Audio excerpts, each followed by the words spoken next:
श्री स्वामी समर्थ. जय श्रीराम सर्वांना. हे पहा, हे राम राम लिहिण्याचे फायदे असतात. फायदे म्हणजे कसं, मनशांती लाभते.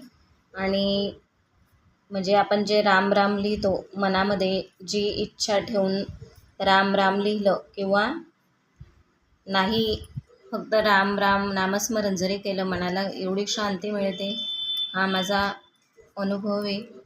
आणि मला ही राम राम लिहिण्याची सवय खूप दिवसापासून आहे. म्हणजे स्ट्रेस राहिला तर लिहित राहते मी राम राम. खूप मनाला खूप छान वाटतं, शांती मिळते. माझी एक फ्रेंड आहे, तिच्या मिस्टरांची तब्येत बरी नव्हती. तिला पण मी सांगितलं आणि तिने पण हे सुरू केलं. खरंच तिचा मला स्वतःहून फोन आला होता की ताई, मी पण राम राम लिहिते. आणि खूप म्हणजे जो स्ट्रेस असतो ना आपल्याला दैनंदिन जीवनातला, तर अनेक विचार असतात, खूप असतं. आता प्रत्येकाचे वेगवेगळे प्रॉब्लेम असतात.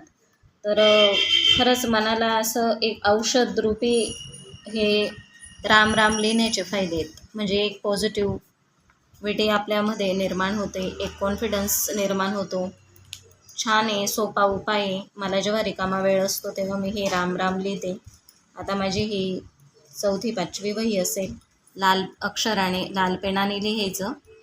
तुम्ही पण करून बघा, खूप छान आहे आणि सुंदर आहे. छोटीशी सेवा आहे श्रीराम प्रभूंची. श्रीराम चरणी अर्पण. श्री स्वामी समर्थ.